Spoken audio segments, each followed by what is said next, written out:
They say humanity was never meant to stay in one place, that the same fire that once drove us out of Africa still burns quietly beneath our skin. For thousands of years, that fire built civilizations, crossed oceans, and sent us into the sky.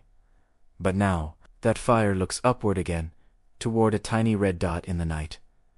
Mars, a planet that has haunted our myths, inspired our science, and challenged our limits. We've dreamed of touching its rust-colored soil, of building homes beneath its cold, pink sky. But dreams are dangerous things, because once we start believing them, we have to ask ourselves, what are we willing to risk to make them real? This is the story of humanity's most audacious dream, the colonization of Mars, and what it might truly cost us to call another world home. For generations, Mars was nothing more than a distant fantasy, a red glimmer in the heavens that poets and scientists alike filled with wonder. Yet, as our machines grew sharper and our reach extended beyond the blue skies of Earth, that fantasy began to feel closer, almost touchable. Telescopes revealed valleys and craters, hints of riverbeds that once flowed with water. It whispered of a world that might once have lived. Scientists began asking, what if Mars was once like Earth, and if it was, could it be again? The idea was simple, terrifying, and seductive, because deep down, humanity knows our time here is fragile.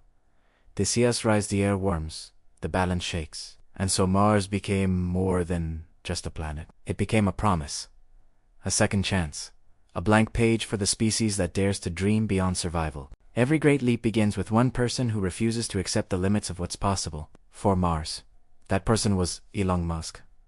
To some, he's a visionary. To others, a reckless dreamer chasing fire. But behind the noise, one vision burned bright, a multi-planetary civilization. In 2002, he founded SpaceX, with a mission so ambitious it bordered on madness, to make humanity an interplanetary species. He spoke of rockets that could land themselves, refuel, and return to space again, of domed cities powered by sunlight, farms growing under crimson skies, and children playing on alien ground. Each test flight, explosion, and landing brought the impossible closer. The age of planetary pioneers had begun. Explorers, not of oceans or continents, but of worlds, and for the first time in human history, the stars felt less like a ceiling, and more like an open door. Dreaming is easy. Surviving, that's where the struggle begins. Mars is beautiful from afar, but deadly up close. Its air is thin, mostly carbon dioxide. Its nights plunge colder than Antarctica. Its gravity's weak, its soil toxic, and its radiation fierce enough to kill in weeks. To live there, humans must become architects of their own survival. Pressurized habitats to mimic Earth's atmosphere, underground shelters to shield from cosmic rays, water extracted from frozen ground, oxygen pulled from dust and rock, every breath, every meal, every drop, manufactured from the planet itself. Scientists call it in situ resource utilization, survival through creation. We would need to turn Mars into something familiar, a world reborn from lifeless dust. But the question remains, can we truly tame a planet that's been dead for billions of years? Or will Mars reshape us instead? Before anyone sets foot on Mars, they must first survive the journey, a 7-month voyage across 225 million kilometers of empty blackness. There's no rescue, no turning back, only silence and distance. Radiation storms, mechanical failures, micrometeorites, each threat an unblinking reminder that space does not forgive mistakes.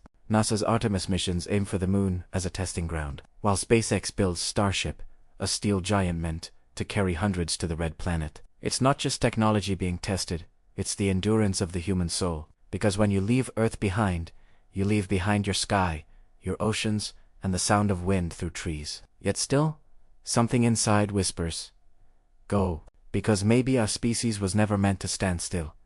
Maybe our destiny has always been written in the stars. To truly thrive on Mars, not merely survive, humanity must do something unthinkable, change it.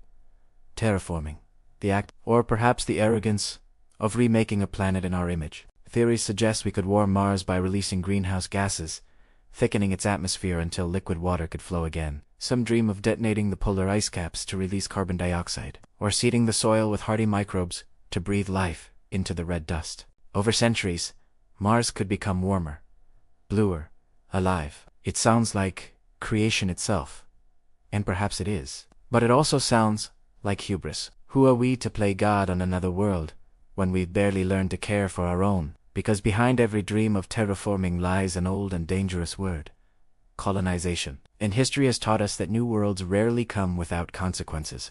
When Europeans first set sail for the New World, they spoke of discovery, progress, and destiny. But the story that followed was one of conquest, loss, and domination. Now, as we speak of Mars, the echoes are hauntingly familiar. We use the same words: colonization, expansion, civilization. And we must ask ourselves, do we truly seek exploration? Or are we seeking escape? Are we bringing humanity's best, or repeating its worst? Because the history of exploration is not just courage and wonder. It's also greed and blindness. Mars doesn't need saving. We do, if we carry our divisions, our hunger for power, our short-sightedness into the stars. Then Mars will not be our redemption. It will be our reflection, a mirror of everything we refuse to change about ourselves while there was still time.